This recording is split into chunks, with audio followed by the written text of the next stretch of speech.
Hello guys, स्वागत है आपका एक नए वीडियो में। ये वीडियो एंगुलर सीरीज का पार्ट 2 है। ओके, इस वीडियो में हम डिस्कस करेंगे एंगुलर कंपोनेंट के बारे में। Okay, so Angular component is a class which is a combination of template and a decorator. Okay, तो what is template? So template is a user interface. जैसा आप देख सकते हैं यहाँ पे टेम्पलेट है। यहाँ पे इसका जो जो भी पार्ट हमारा यूजर इंटरफेस में होगा, यानी कि HTML पार्ट, वो हम टेम्पलेट में पास करते हैं, जैसा कि ये।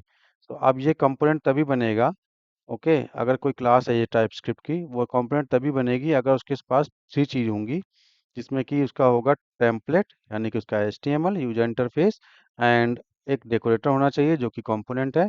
डेकोरेटर क्यों लगाते हैं? क्योंकि हमें क्लास के बारे में, क्लास की इंफॉर्मेशन यानी कि मेटा डेटा प्रोवाइड करना होता है उसके अंदर। मेटा डेटा में जो क्लास का आपको इन्फॉर्मेशन प्रोवाइड करेगा कि इस क्लास के साथ में कौन सा टेम्पलेट बाइंड है। अगर हमें स्टाइल लिखनी है, उसकी डिजाइन करनी है, तो वो स्टाइल्स कहाँ पे होंगी? तो वो इस क्लास में होंगी। टेम्पलेट कौन सा होगा? ये होगा। सिलेक्टर क्या होगा? ये होगा। सिलेक्टर क्या होता है? अगर इस क्लास को, यानी कि इस कंपोनेंट को, हमें किसी भी दूसरे HTML पेज में एक्सेस करना है, तो हम सिलेक्टर के थ्रू एक्सेस करते हैं। इसका सिलेक्टर का नाम देखिए आप, ऐप और अंडरस्कोर ऐप हाइफन रूट लिखा हुआ है। ओके, सो यहाँ पे आप चेक कर सकते हैं index.html में। ये देखिए, ऐप रूट।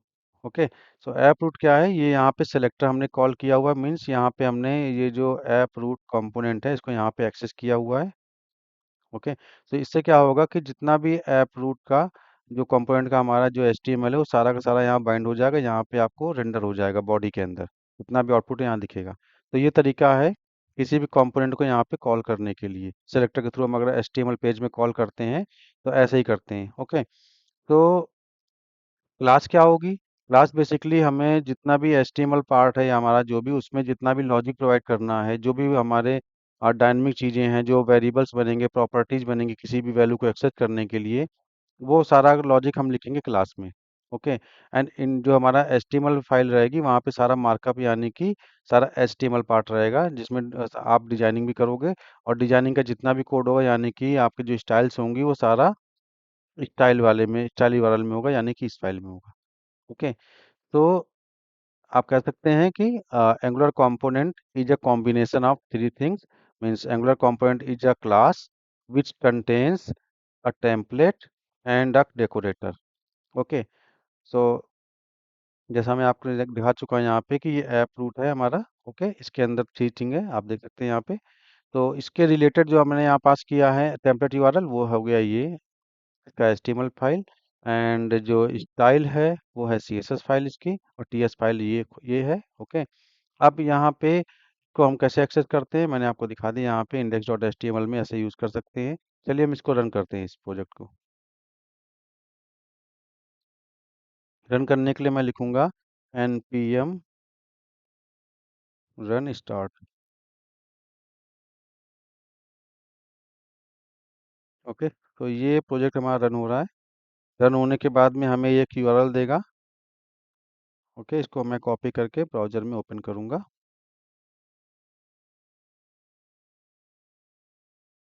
हम्म, ओके, तो ये वेलकम पेज है। जब भी आप कोई नया एप्लीकेशन बनाएंगे एंगुलर में, तो ये बाय डिफ़ॉल्ट आपको एक HTML प्रोवाइड करता है, जो कि एंगुलर के थ्रू आता है। यहाँ पे इसका HTML है, हम इसको बाद में कस्टमाइज़ करेंगे, इसको चेंज करके अपना कोड डालेंगे। अभी मैं आपको एक सिंपल सा एग्जांपल दिखा देता हूँ कि जो भी मुझे लॉजिक लिखना है इस क्लास के अंदर। सपोज़ मुझे एक और प्रॉपर्टी बनानी है, नेम। ओके, एंड इक्वल किया मैंने यहाँ पे, इसमें नाम दे दिया मैंने सिंगल कोट्स में। ओके, राहुल। हुँ, और मैंने इसको सेव कर दिया। ठीक है, अब इसको मुझे यूज़ करना है नेम को। तो मैंने यहाँ देखिए क्लास में जो भी प्रॉपर्टी बनाया, उसका अभी तो स्टैटिक मार्क कर रहा हूँ मैं। ये डायनेमिक भी होगा, मतलब कि ये डेटाबेस से वैल्यू भी आ सकती है, मैं कहीं भी API से गेट करके ला सकता हूँ। तो इस वैल्यू को मुझे HTML में डिस्प्ले करना है, तो मैं क्या करूँगा, यहाँ पे सपोज मुझे दिखाना है हेलो, के बाद में हेलो टाइटल दिखेगा, उसके बाद मुझे इस पैराग्राफ के पहले डिस्प्ले करना है। तो डबल कर्ली ब्रेसेस के अंदर मैं लिखूंगा। डबल कर्ली ब्रेसेस के अंदर मैं डायनेमिक वैल्यू जो भी हमारे TS में होगी, उसको मुझे यहाँ पे अगर दिखाना है डायरेक्टली, तो मैं डबल कर्ली ब्रेसेस के अंदर लिखता हूँ। डबल कर्ली ब्रेसेस का मतलब होता है इंटरपोलेशन।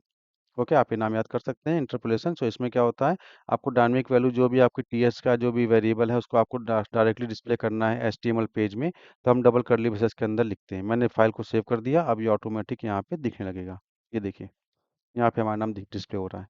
ओके, सो ये जो एचटीएमएल का नाम, ये कैसे हम इसमें बाइंडिंग हुई है, क्योंकि हमने टेम्पलेट यूआरएल में एचटीएमएल फाइल का नाम दिया हुआ है। तो इसकी बाइंडिंग अब मैं यहाँ पे जितने भी हमारे वेरिएबल्स या मेथड्स हैं वो मैं सारे यूज़ कर सकता हूँ इस टेम्पलेट में। ओके, इस एचटीएमएल में। ओके, अब मैं आपको दिखाता हूँ कि मुझे अगर कोई नया कंपोनेंट बनाना है तो किस तरीके से बना सकते हैं। ओके, सो मैं जाता हूँ अपने रूट प्रोजेक्ट में, यानी कि जो प्रोजेक्ट है मेरा उसके लोकेशन पे। ये लोकेशन है मेरा प्रोजेक्ट का, मैंने इसको कॉपी कर लिया और मैं कमांड प्रॉम्प्ट ओपन करता हूँ। कमांड प्रॉम्प्ट में मैंने राइट क्लिक करके रन एज एडमिन किया। आपको भी CMD run as admin mode में ही ऑन करना है। मैं लिखा एनजी, मैंने सीएलआई के लिए लिखते हैं NG. Okay, G for generate component and name of the component, NG G for generate component home. Okay, so यहाँ पे क्या है, ओके, सॉरी सॉरी। सो मुझे फर्स्ट क्या करना था, मुझे यहाँ पे जो मैंने कॉपी किया था ये मैंने अभी उस लोकेशन पे मैं नहीं आया। सो अभी मुझे क्या करना है, मैं इसको हटा करके पहले सेम लोकेशन पे जाना है मुझे। सो मैंने सी डी पेस्ट किया।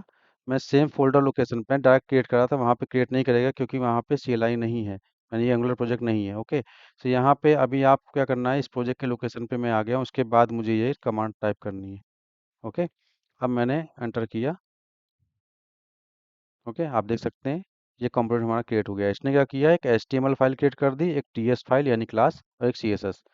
ये आप यहाँ पे जाके कंफर्म भी कर सकते हैं। ये देखिए, होम कंपोनेंट बन गया हमारा, CSS बन गई, HTML और TS। और आप देखेंगे TS में इतने बेसिक कोड लिख दिया है, स्ट्रक्चर लिख दिया क्लास का। क्लास ये होम कंपोनेंट है एंड इसमें जो टेम्पलेट है वो इसका होम कंपोनेंट डॉट एच है एंड स्टाइल जो क्लास है वो ये है, और सेलेक्टर इसने बना दिया ऐप होम। ओके, सो आप देख सकते हैं इसमें तीनों फाइल इसने ऑटोमेटिक क्रिएट कर दी। ओके, तो चलिए आगे नेक्स्ट वीडियो में हम डिस्कस करेंगे कि किस तरीके से हम इस कंपोनेंट को दूसरे कंपोनेंट में यूज़ कर सकते हैं, एंड अगर इसका चाइल्ड कंपोनेंट बनाना है तो कैसे बनाएंगे। ओके, एंड अदर जो हमारे यहाँ पर पे जो कंपोनेंट के डोकेटर के अंदर जो मेटा डेटा हम प्रोवाइड करते हैं, इसमें और क्या क्या प्रोवाइड कर सकते हैं, ये सब चीज़ें हम नेक्स्ट वीडियो में डिस्कस करेंगे। Okay, thank you for watching.